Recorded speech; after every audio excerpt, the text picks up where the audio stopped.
few flurries into early Sunday, but flurries expected to clear in the afternoon. Right now we're sitting at +1 or 34 Fahrenheit. Thanks, Lori. They came of age when experimenting with drugs was the thing to do, and marijuana was a clear favorite.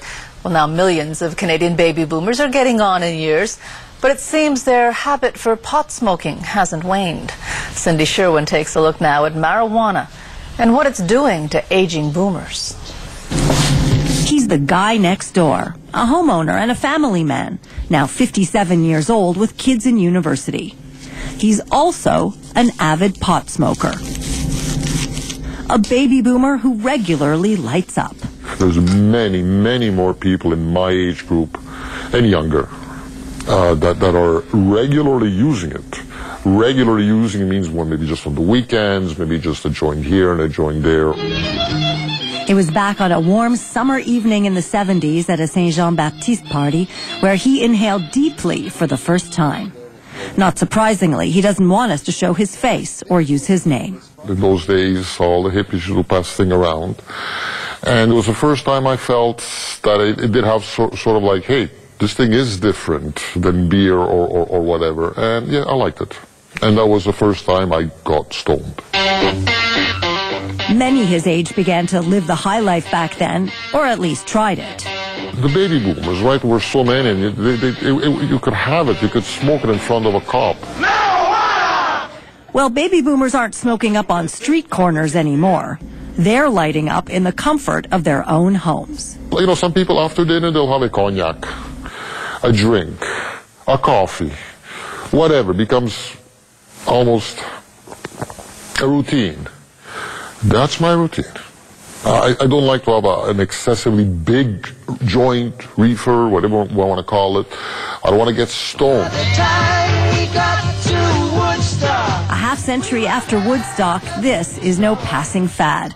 For Montreal health specialists treating an aging population, it's something they hear about all the time. But mostly he smokes marijuana. These 60-year-olds are going to become 70-year-olds, you know, so it's just going to kind of be the reality of, and I'm just thinking, you know, out loud in terms of what kind of impact will this have on nursing homes. You know, excuse me, I have to go out and smoke my joint, you know. What's happening with boomers now is there's an empty nest. And so now you can go back to the lifestyle that just maybe they once enjoyed an awful lot. Drug and alcohol counselor Beverly Glazer says addiction to pot, like any other drug, is dangerous. But she's less concerned about those who are able to consume casually. That can be considered recreational as long as it's not controlling their life. That's perfectly fine. The point is, a lot of people who would never smoke cigarettes don't think twice about smoking marijuana. And marijuana is a drug, and they are putting it into their system. But just how pot affects their systems isn't completely understood. There is a lot of information about alcohol, of course, but as an illegal substance, marijuana exists in a dark corner. There's even a stigma amongst doctors, and so as a result, there's very little data about how decades of recreational smoking affects their baby boomer patients. Cannabis is the most widely used recreational drug in the world, and we know very little about its health effects, good or bad. As the Associate Director of the MUHC Pain Clinic, Dr. Mark Ware's research has contributed to our knowledge about the use of different forms of cannabis molecules in pain management. If they're given in the right dose and to the right patient, we now know that they're effective in treating some kinds of pain, especially pain associated with nerve injury. This regular smoker, we'll call her Anna, couldn't be more grateful for that scientific revelation. I don't know where I would be now if I didn't have that relief. Anna used to live with excruciating pain. I was fantasizing about having my leg amputated because it hurt so badly.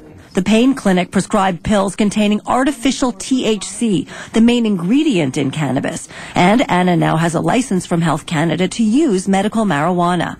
She's back working full-time as a lab technician at a hospital. When I'm not hurting, it's a wonderful day. For her, the benefits outweigh the risks. But when it comes to recreational aging pot users, even experts like Dr. Ware have to extrapolate bits of information from studies on other populations. The major issue that comes out of the recreational marijuana use literature is the issue of psychosis and schizophrenia. And there's a clear association between teenage marijuana use and the development of psychosis. Marijuana is not necessarily the cause, but it can trigger a first psychotic episode in teenagers. So adults who have a strong family history of psychotic illness are advised against using the drug. So too are people with heart conditions. Since marijuana raises the heart rate and dilates blood vessels, it can also make you dizzy. The other issue is the lung. Smoking anything is going to irritate the lung. And of course, there's also the risk of addiction. What happens with somebody that has an addiction is it does become part of their life. You have to smoke. You wake up in the morning and you really feel, I need a joint. Nona Moskovitz screens patients for addiction at this Côte St. Luc clinic. And it might not be a problem to them. The worker might perceive it as a problem if it's starting to interfere with the person's ability to buy food on the table. So there's an economic aspect in terms of usage. Despite all the concerns, Dr. Ware thinks the medical community hasn't even begun to explore the drug's therapeutic potential. I think instead of saying that marijuana is a dangerous drug, we should be saying that marijuana is a powerful drug. It's going to take an active attempt to re-engage this topic, and not just an easy sweeping it under the carpet and saying, well, it's just pot, who cares? He describes it as a huge public health issue as baby boomers become seniors. I think people have to feel more comfortable talking about it. I think it's not going to go away. There are those, like myself and lots of us, who are not addicted to it, who do it because it's relaxing. I want to listen to, I don't know, Johnny Cash, and I want to have a small joint doing it. There's nothing wrong with that.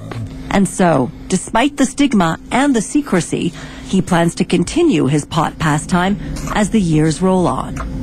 Cindy Sherwin, CTV News.